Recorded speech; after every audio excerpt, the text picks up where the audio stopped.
And that takes us to just beside the Sydney Harbour. At least 11 people are dead, nearly 30 others injured after a gunman opened fire on Australia's famed Bondi Beach as members of the Jewish community were gathering for a Hanukkah celebration.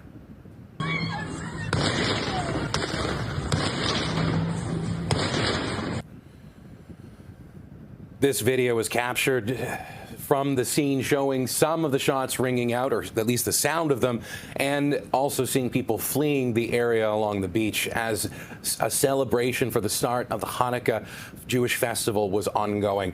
One of the gunmen was shot dead. A second person has been arrested.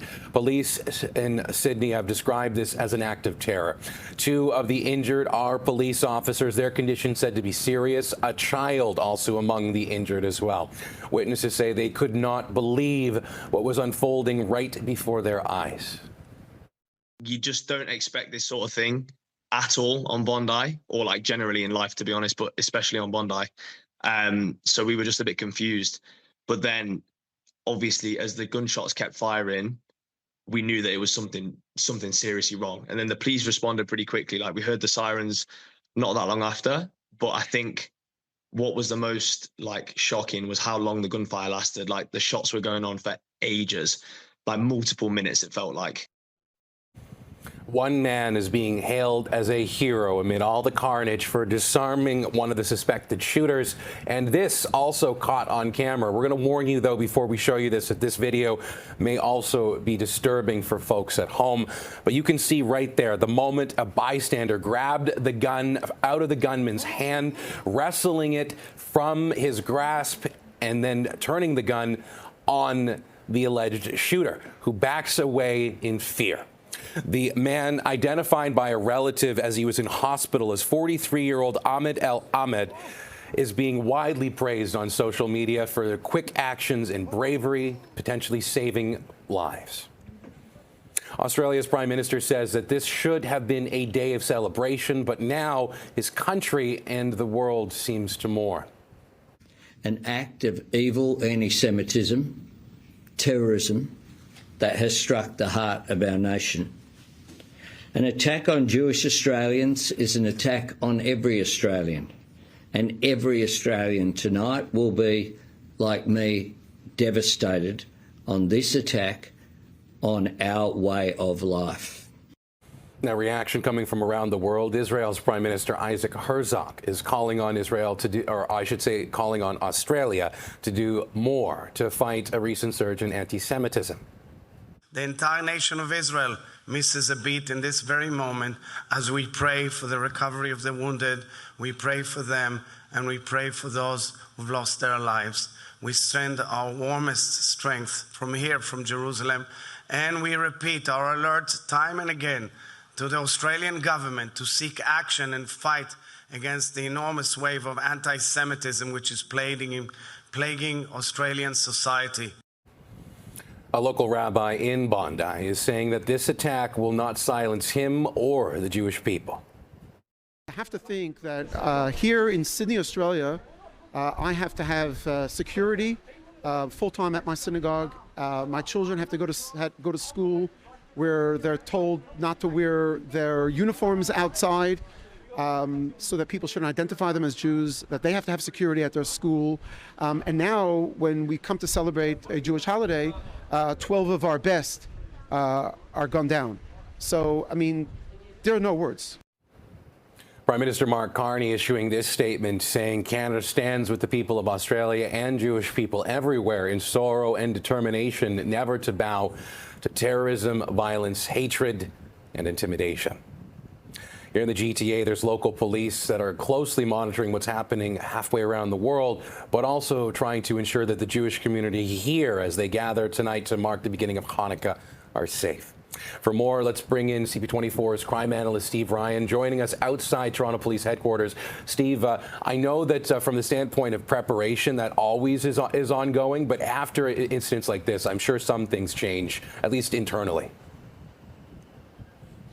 That's right, Andrew, and this is being done.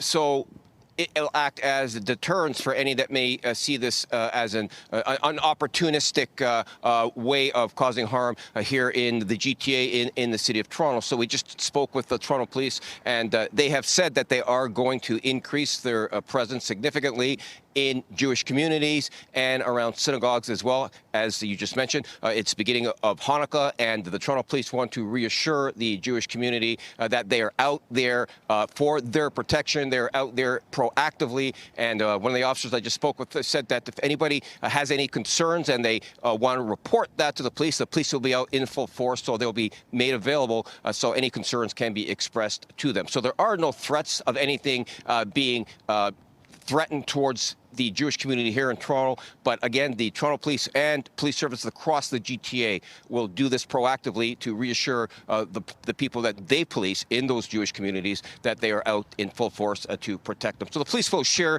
intel not only through the GTA across the country with the RCMP and perhaps even worldwide, seeing if there's anything that they should be made aware of. But in the meantime, again, as Hanukkah celebrations begin, can expect to see a uniform presence throughout all Jewish communities in the GTA and throughout the area around synagogues and schools as well. Send it back to you. Thank you very much, Steve. We appreciate you. Let's move now as we talk about local reaction and also the implications this could have for, well, the City of Toronto and our Jewish community members. Let's bring in Toronto City Councillor James Pasternak.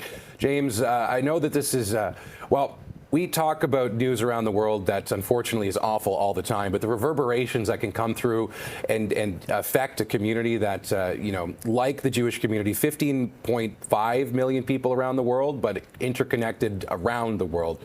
How do you think Toronto should be responding?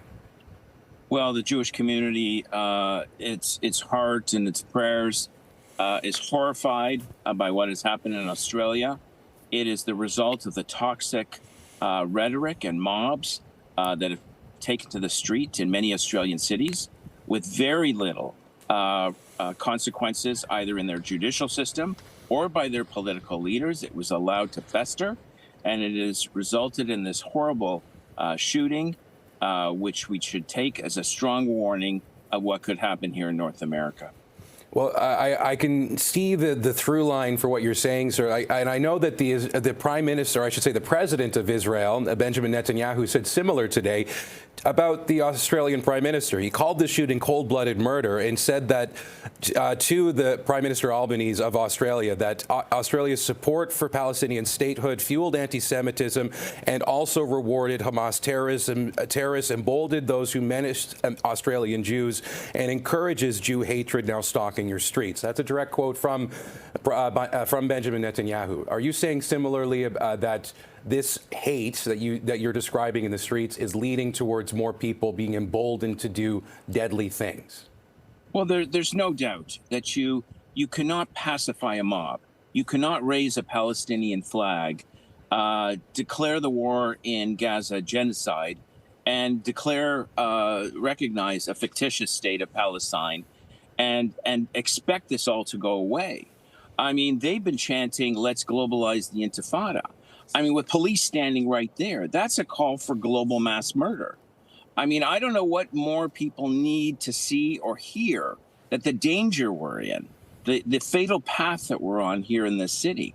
We need the laws enforced. We need a robust police, and we need all political leaders from all levels of government to condemn the hatred that's infesting in some of our cities unequivocally.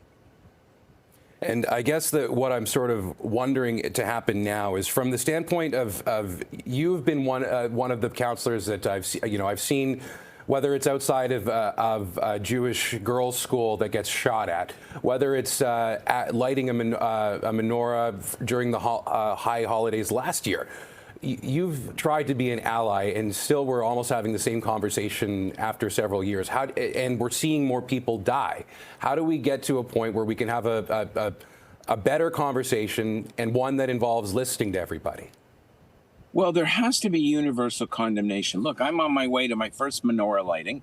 I'm celebrating the holiday of Hanukkah, which comes in at sundown tonight.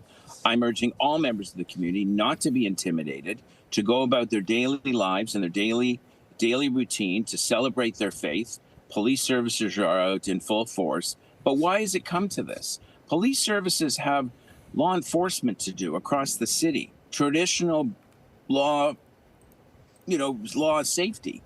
And these mobs are tying up enormous resources and taking it away from protecting citizens across the city. So I urge everybody to be cautious, to be vigilant, but go about your daily lives and practice your faith.